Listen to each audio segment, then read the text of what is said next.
Doa, doa, doa Rosario, doa Rosario.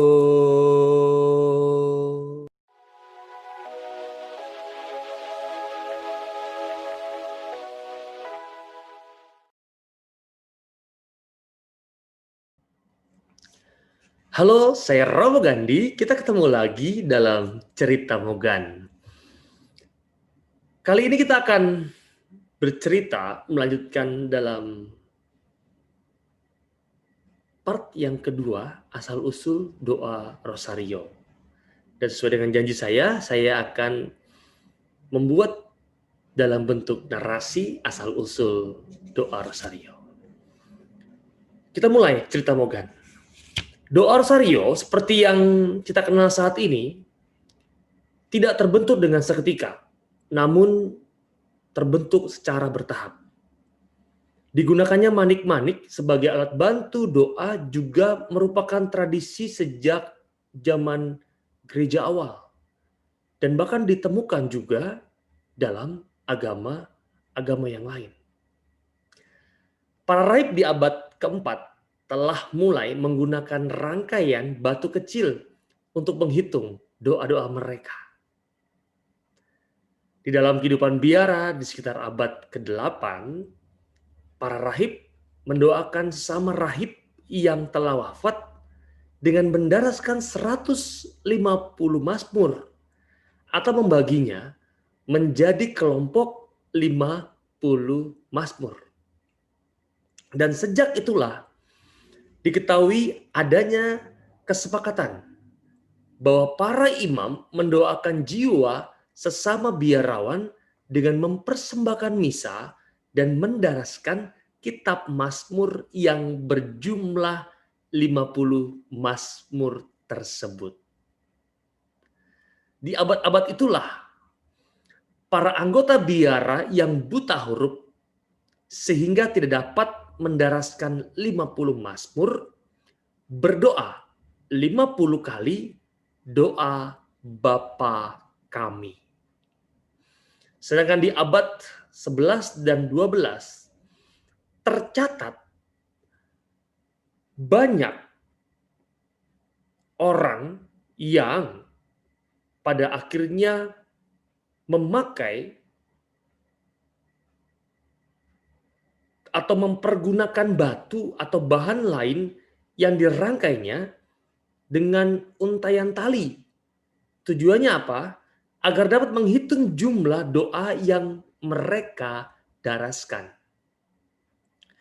Di pertengahan abad ke-12 juga mulai timbullah yang namanya devosi yang menggunakan atau memakai manik-manik untuk mendaraskan doa Salam Maria sebagai penghormatan kepada Bunda Maria. Doa Salam Maria ini diucapkan sebanyak 150 atau 50 kali.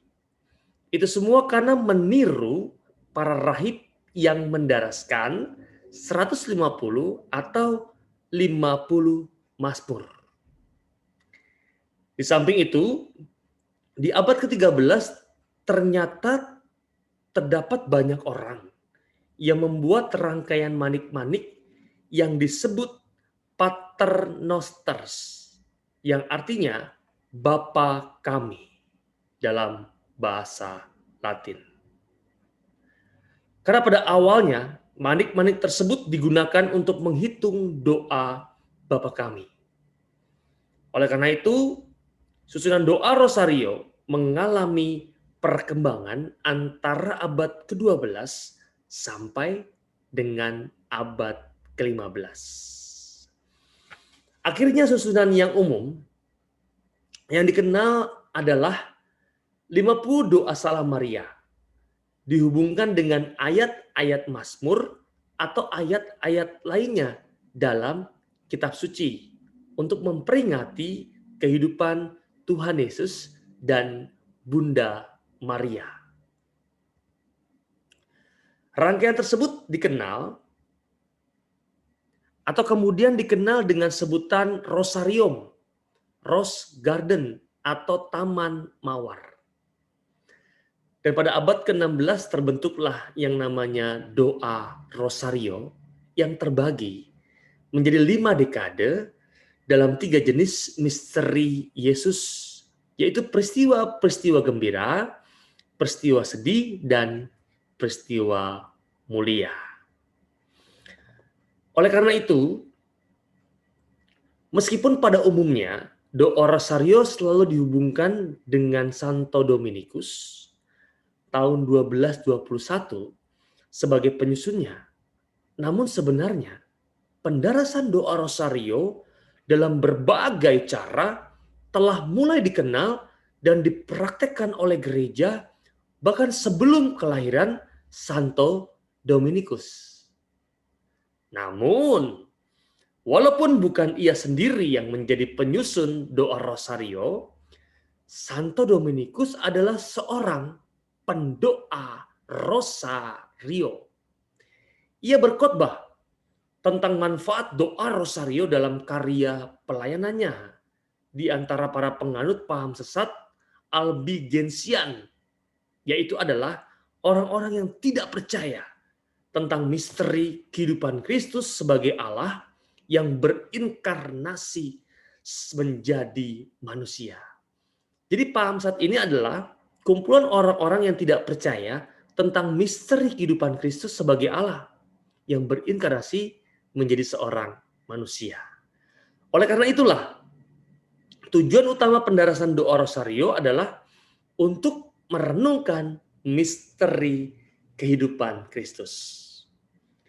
Walaupun catatan riwayat hidupnya tidak menyebutkan bahwa Santo Dominikus adalah penyusun doa Rosario, dan juga konstitusi Dominikan tidak menyebutkannya sebagai pencipta doa Rosario, namun sekali lagi peran Santo Dominikus cukup besar dalam memperkenalkannya kepada umat beriman. Doa Rosario dalam bentuknya yang sekarang ini merupakan hasil pertumbuhan devosi yang terjadi dalam rentang ratusan tahun setelah kematian Santo Dominikus. Doa Rosario itu mulai populer di sekitar tahun 1600 sampai 1700-an. Terutama setelah kemenangan pasukan Kristen di Lepanto tahun 1571. Apa yang terjadi? Saat itu, negara-negara Eropa diserang oleh kerajaan Ottoman. Dan jumlah pasukan dan armada Turki tersebut, pasukan Ottoman tersebut, ternyata jauh melampaui jumlah pasukan dan armada Kristen di Spanyol, di Genoa, dan Venesia. Sehingga terdapat sebuah ancaman besar. Ancaman yang genting bahwa agama Kristen akan terancam punah di Eropa. Nah, cerita semakin menarik. Menghadapi ancaman ini, Paus Pius kelima itu memerintahkan kepada semua umat beriman untuk berdoa Rosario. Untuk memohon dukungan doa Bunda Maria agar pasukan Kristen yang jumlahnya jauh lebih sedikit itu memperoleh kemenangan. Dan perintah Paus ini dilakukan oleh Don Juan atau kita kenal John dari Austria sebagai komandan armada. Demikian juga umat Katolik di seluruh Eropa. Dalam kesatuan hati itulah gereja memohon bantuan Bunda Maria dalam keadaan yang sangat-sangat mendesak itu. Pada tanggal 7 Oktober 1571, Paus Pius kelima bersama-sama dengan banyak umat beriman berdoa Rosario di Basilika Santa Maria Maggiore. Sejak subuh sampai petang, doa Rosario tidak berhenti didaraskan di Roma untuk mendoakan pertempuran di Lepanto. Walaupun nampaknya mustahil, namun pada akhirnya pasukan Kristen memperoleh kemenangan pada saat itu.